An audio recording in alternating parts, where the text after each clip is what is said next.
할렐루야. 복된 한 주가 시작되었습니다. 이번 주 한 주도 주님께서 주시는 이 말씀을 통하여 풍성한 은혜를 누리고 또 우리 각자가 각자의 삶의 자리에서 기도하는 기도의 제목들이 응답되는 풍성한 은혜의 시간들이 되시기를, 그런 복된 한 주의 삶이 되시기를 축복하고 소망합니다. 사랑하는 우리 성도님들, 우리의 삶을 인도하고 책임져 주는 것은 무엇일까요? 우리는 전능하신 하나님께서 우리의 삶을 인도하시고 책임져 주실 것이다 라고 믿고 또 날마다 고백하며 살아갑니다. 그런데 이렇게 고백하는 우리가 사실은 스스로 너무 잘 알고 있는 것들이 있습니다. 하나님이 우리의 삶을 인도하시고 책임져 주신다라는 이 고백은 너무나도 쉬운데, 고백한 대로 또 진정으로 삶에서 하나님만을 바라보고 또 하나님만을 의지하고 하나님만을 신뢰하며 살아간다는 것은 쉽지 않은 선택이자 또 큰 도전이 되기도 한다는 것을 우리는 잘 알고 있습니다. 그렇기에 늘 우리는 믿음과 현실 사이에서, 하나님 나라를 향한 소망과 현실 그 사이에서 치열하게 씨름하고 또 씨름하며 살아갑니다. 믿음의 도전을 할 것인가, 아니면 현실에서의 안정된 삶을 바랄 것인가, 이 두 가지 사이에서 늘 씨름하며 살아갑니다. 그리고 그때마다 우리는 다시 고민에 빠지게 됩니다. 하나님만을 의지하고 신뢰를 선택할 것인가, 아니면 믿음과는 별개로 현실에서 안정을 줄 수 있는 것들을 준비하면서 살아가야 할 것인가를 고민하게 됩니다.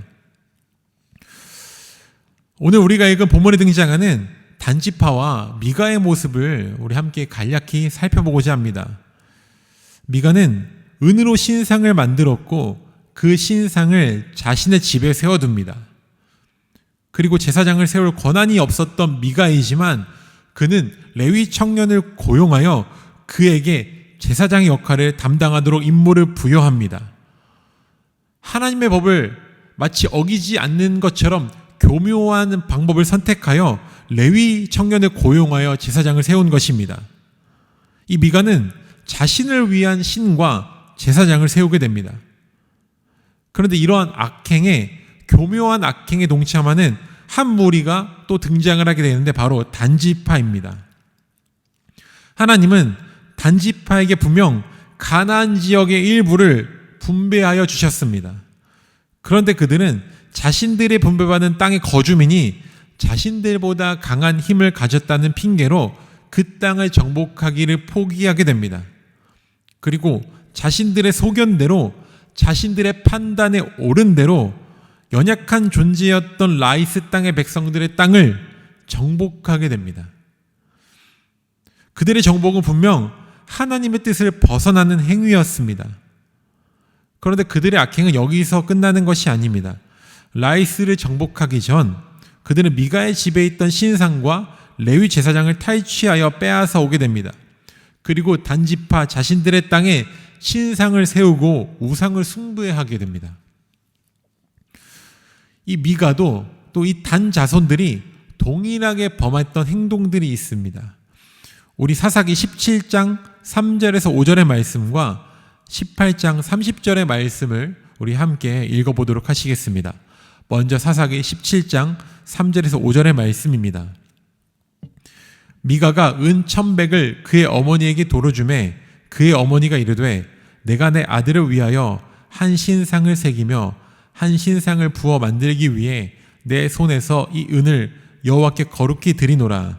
그러므로 내가 이제 이 은을 내게 도로 주리라. 미가가 그 은을 그의 어머니에게 도로 주었으므로 어머니가 그 은 200을 가져다 은장색에게 주어 한 신상을 새기고 한 신상을 부어 만들었더니 그 신상이 미가의 집에 있더라. 그 사람 미가에게 신당이 있으므로 그가 에봇과 드라빔을 만들고 한 아들을 세워 그의 제사장으로 삼았더라. 사사기 18장 30절입니다.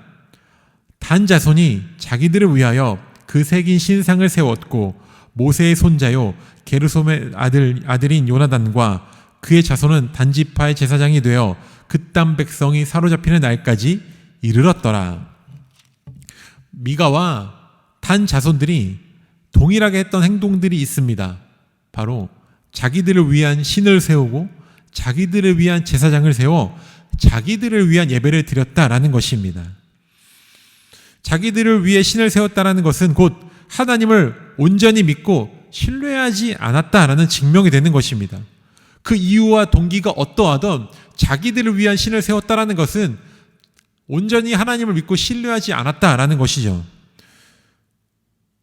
분명 하나님은 우리를 위하여 끊임없이 은혜를 베푸시는 분이십니다. 그러나 하나님이 우리를 위해 존재하시는 것이 아니라 우리가 하나님을 위해 존재하고 있다는 사실을 기억해야 합니다.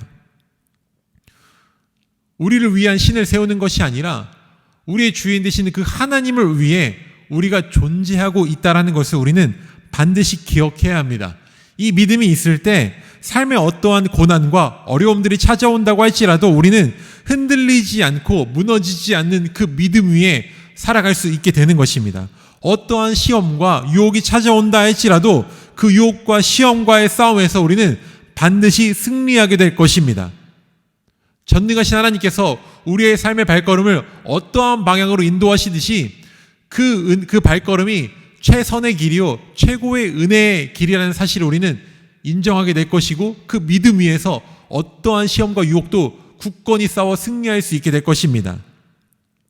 미가와 단지파가 타락하고 그들의 삶이 무너지게 된 것은 자기 자신들을 위한 삶을 사는 것에만 몰두하였기 때문입니다. 자기 자신들의 평안함, 자기 자신들의 삶의 안정됨, 자기 자신들의 미래에 대한 평안, 이것들을 바라보게 되었기 때문에 하나님을 온전히 의지하는 것이 아니라 자기들을 위한 신을 세웠고 자기들을 위한 제사장을 세워 예배했던 것이죠.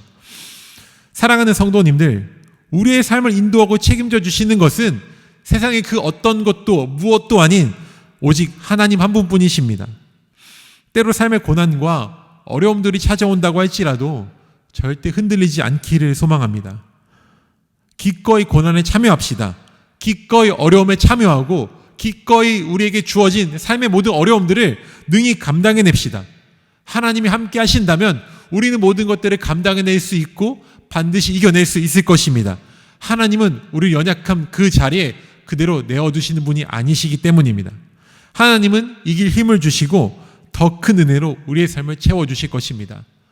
사랑하는 우리 모든 성도님들의 삶이 우리와 함께 하시는 전능하신 그 하나님을 바라보고 우리를 위한 신을 세우는 삶이 아니라 우리 주인 되시는 그 하나님을 위해 존재하는 삶이 되어 주님께 주시는 참된 평안과 참된 축복을 날마다 누리며 살아가는 그런 참된 복을 누리는 삶이 되시는 사랑하는 우리 모든 금강의 성도님들의 삶이 되시기를, 평생의 발걸음이 되시기를 주의 이름으로 축복하고 소망합니다. 우리 시간 함께 기도의 자리로 나아가도록 하겠습니다.